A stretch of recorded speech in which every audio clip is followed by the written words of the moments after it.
E bem-vindo também a este debate. Sérgio Monte, como é que o GT olha para esta proposta do Governo de alterar as leis laborais? Com compreensão, com preocupação? Muito bom dia, Manuel Cássio, bom dia também a todo o Fórum do TSF. Bem, permita-me antes esclarecer o seguinte, o Governo e o Patronato está a tentar passar a ideia de que a nossa legislação laboral é muito rígida. Ora, isso não corresponde à verdade, basta ver a alta taxa de precariedade, os jovens que o digam, não é? E o próprio Governo reconhece, porque ele próprio diz que há a necessidade de combater a segmentação do mercado de trabalho e, por isso, há uma alta taxa de precariedade, o que significa que há flexibilidade laboral.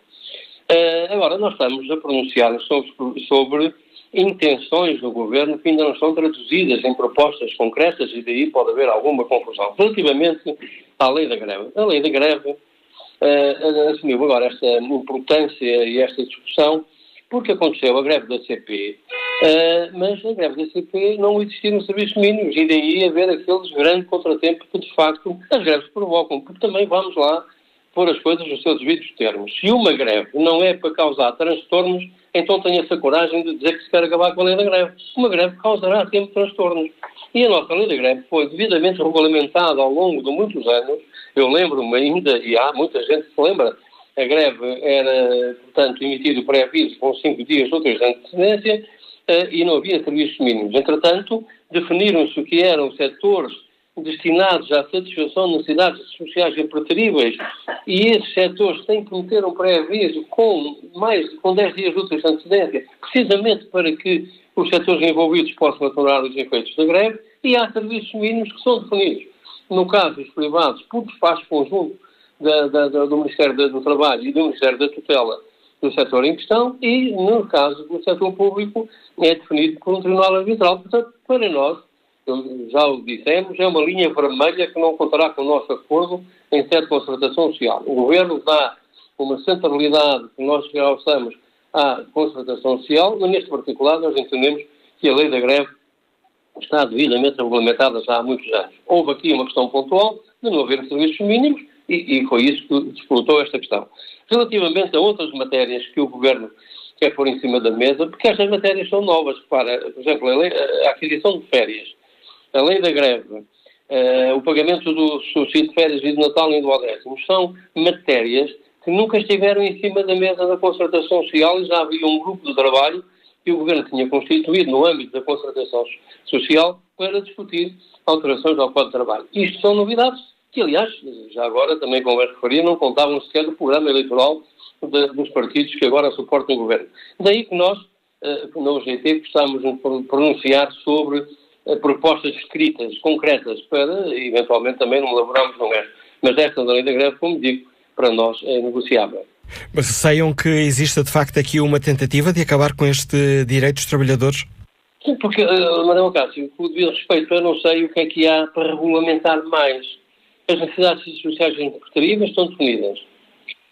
Os serviços mínimos são definidos normalmente, às vezes até nem são mínimos, são máximos, até em conta aqui ao contrário. Já agora também se podia falar nisso. Os serviços mínimos às vezes não são mínimos, são máximos. No setor privado costuma-se dizer que não há tantas greves. Não, o setor privado nem sequer é o tribunal a defini-los. É o despacho conjunto do Ministro da Tutela do setor em questão e do Ministro do Trabalho. E, portanto, às vezes nem são mínimos nem médios, são máximos. Aqui esta questão, como digo, da CP coincidiu num período de campanha eleitoral e coincidiu também que, aliás, eu estou aqui a ser mais específico, houve serviços mínimos definidos pelo Tribunal Arbitral, ou seja, feita a justiça, só que eram de 15% e a empresa entendeu que com 15% não estavam garantidas as condições de segurança para os utentes, para os passageiros, e prescindiu dos serviços mínimos. E daí ter tido este impacto, obviamente o efeito foi muito, muito maior do que aquele que seria se houvesse serviços mínimos. Vamos ver agora, em concertação social, as propostas traduzidas concretamente a escrito para depois nos pronunciarmos com mais propriedade, como é óbvio. Para já sabemos apenas as medidas que o Governo quer aplicar, não sabemos em concreto claro, como é que eles irá aplicar, mas quando o Governo diz que quer equilibrar a proteção dos trabalhadores com uma maior flexibilidade dos regimes laborais, designadamente em tempo de trabalho, direito a férias, bancos de horas, para além da questão da greve de que o Sérgio Monte já falou, estas são áreas que os preocupam também?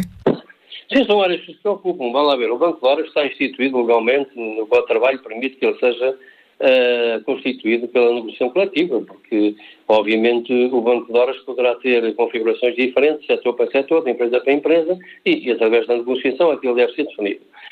Há aqui algo que nos preocupa, porque sabemos que o patronato português quer retomar o Banco de Horas individual. Ora, o Banco de Horas individual, eu lembro aqui que foi,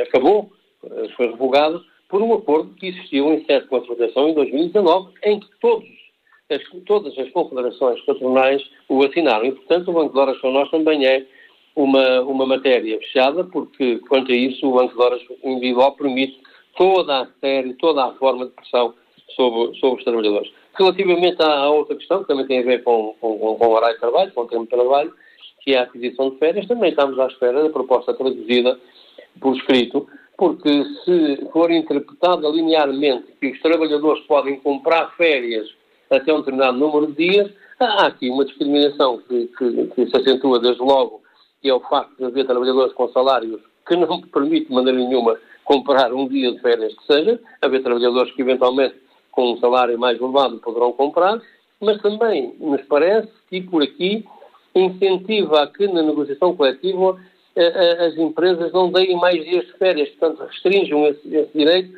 para se eles puderem vender, porque é que os vão dar, não é?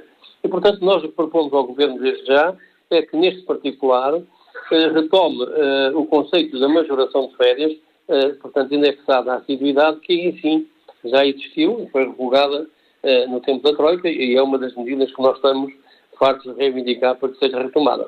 Aqui há pouco no fórum o engenheiro João Vieira Lopes fez uma outra leitura desta medida, que está no programa do Governo, e em bom dos nossos ouvintes que só agora tenham começado a ouvir o fórum, que está escrito aqui no programa do Governo, uma das medidas é esta: maior flexibilidade no gozo de férias por iniciativa do trabalhador, com a possibilidade de aquisição de dias de férias, com o limite a definir contratualmente entre as partes. O engenheiro João Vieira Lopes defende que esta expressão comprar dias de férias não será mais acertada.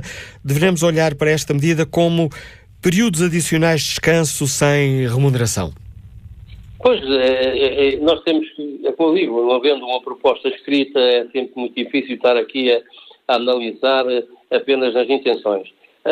De qualquer das formas, isto encerra mais um risco, que é haver forte pressão de algumas empresas, de alguns setores, em períodos de monopólio de produção, para que os trabalhadores vão para casa, gozar férias e ainda sem lhes pagarem, não é? Portanto, isto pode encerrar aqui alguns riscos que nós temos que analisar com cuidado, temos que ter a proposta escrita, porque lá está, o presidente da CCP tem essa interpretação, mas o que diz linearmente no programa, que eu também li, é aquisição. Aquisição é compra, não é troca por outra coisa. Portanto, vamos esperar pelas propostas e depois nos pronunciaremos com mais propriedade.